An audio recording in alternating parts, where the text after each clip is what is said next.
Visi žinom, tikriausiai daugelį žinom labai gražią dainą apie Lietuvą, Viešpaties lelija.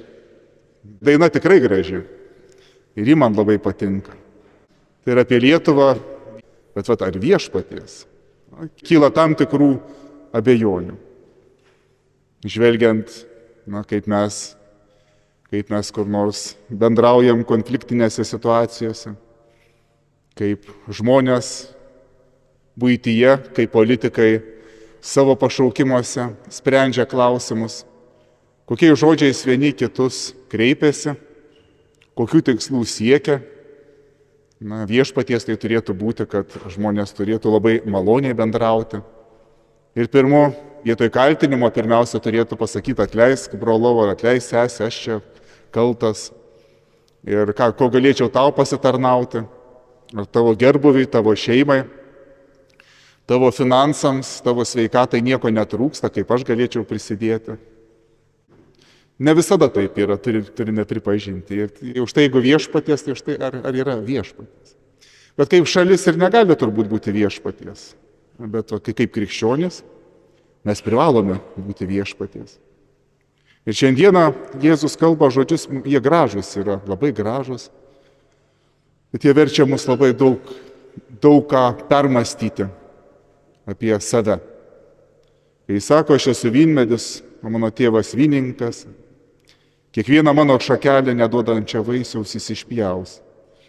O kiekvieną vaisingą šakelę apvalo, kad ji duotų dar daugiau vaisių. Jūs jau esate švarūs dėl žodžio, kurį kalbėjau.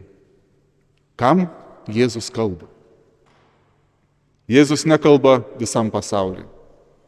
Jis nesako Erodui, nesako Pilotui, nesako Kajafui ar Anui, nesako tuometiniam imperatoriui Romoje, kad aš esu vynmedis, o jų šakelės, neškite vaisių. Jis sako savo mokiniams. Jis kalba apaštalams. Arba jis kalba mums, krikščionims. Aš esu vynmedis, jų šakelės. Bet kiekvieną mano šakelę neduodančią vaisiaus jis išpjaus.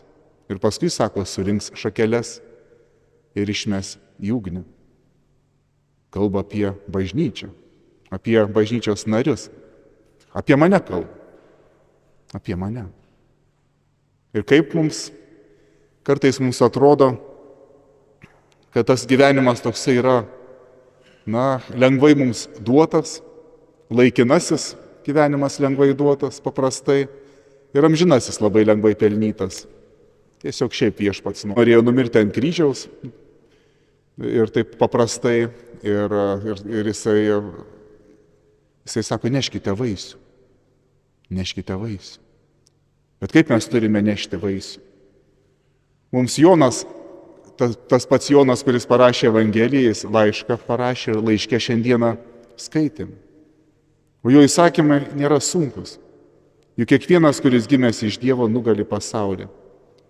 O štai pergalę nugalinti pasaulį mūsų tikėjimas. Bet kaip jis pasireiškia, pasako. Kiekvienas, kas tiki, jog Jėzus yra Mesijas, yra gimęs iš Dievo, ir kiekvienas, kuris myli gimdytoją, myli ir iš jo gimusį. Iš jo pažįstame myli Dievo vaikus, kad mylime Dievą ir vykdome jo įsakymus. O koks didžiausias įsakymas?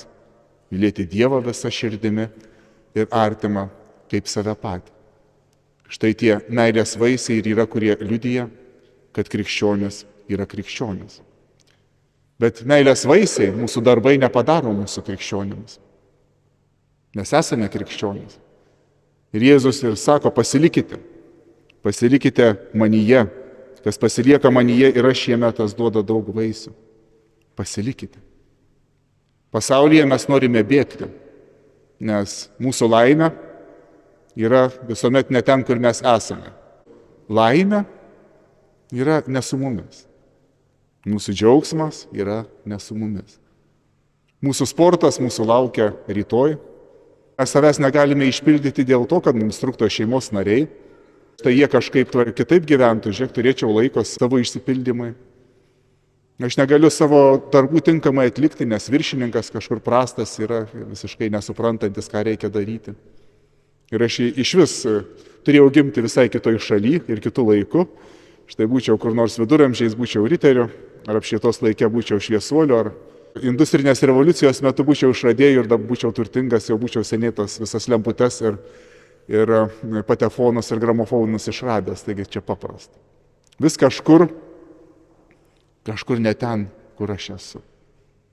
Bet mes žinome, kai kas gyvenime esat patyrę, o kai kas iš filmų esate matę ar knygų skaitę, kada sušunka stok kas nors. Kas dažniausiai sušunka filmuose policininkai. Arba priešai, taip. Rankas aukštyn, taip. Stok rankas aukštyn, o jeigu nestosi, žinai, kas bus, mirisi. Bet yra ir kitas stop ženklas, gal ir teko irgi matyti gyvai, arba dabar daug jų yra Ukrainoje, tokių ženklų, kurie sustabdo, yra stop minos aplink. Yra pavojus gyvybei. Jeigu žengsi toliau, tu pražūsi. Ir Jėzus sako, kas pasilieka manyje. Jis nesako bėgti. Jūs jau esate manyje. Ir Jėzus ir mums sako, ir man sako, ir tau sako, tu jau esi manyje, o aš tavyje. Nes šventuoju krikštu tu buvai įskiepytas ar įskiepyta į mane. Pasilik, nebėg, pasilik. Nes visur, kur tu bėgsi, yra pavojus tavo gyvybei. Tu neneši vaisių pabėgęs nuo manęs ar pabėgus. Pasilik manyje. Ir kasdieną prisimink malonę, kuri tau suteikta. Gyvenimas šioje žemėje ir amžinybė, kurią aš pelniau. Ir nuo pat Biblijos pradžios iki pat Biblijos pabaigos šventas raštas prasideda ir šventas raštas baigėsi medžio įvaizdžiais. Prisimenam Adomą ir Ievą, kurie nuo gėrio ir blogio pažinimo medžio valgė, bet buvo nuvyti nuo gyvybės medžio. Ir apreiškime Jonui mes skaitome apie gyvybės medį, kuris bus jau ten amžinybėje, kurie jau būsime visi prileisti. Bet į tą tarpą labai daug medžių yra. Mozė su degančiu krūmu, su malkomis ėjo Abraomas aukoti savo sūnaus Izaoko ir daug kitur. Ir vienas tas medis, kryžiaus medis, kuris negyvas medis, aplaistytas Kristaus krauju, tapo gyvybę nešančiu medžiu. Ir mes esame tie negyvi medžiai, tačiau dėl Kristaus kraujo, dėl jo aukos, mumise atsiranda gyvybė, nes jis yra gyvybė. Ir jis sako, būkite šakelės, kurios nešate gyvybę. Esmė, vaisius.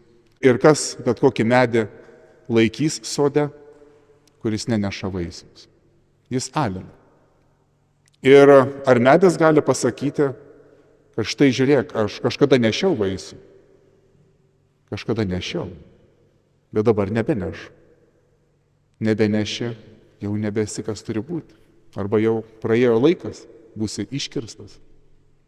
Ir mes prieš paskutinėme teisme, kuris kiekvieno mūsų laukia, mes stovėsime prieš viešpatį.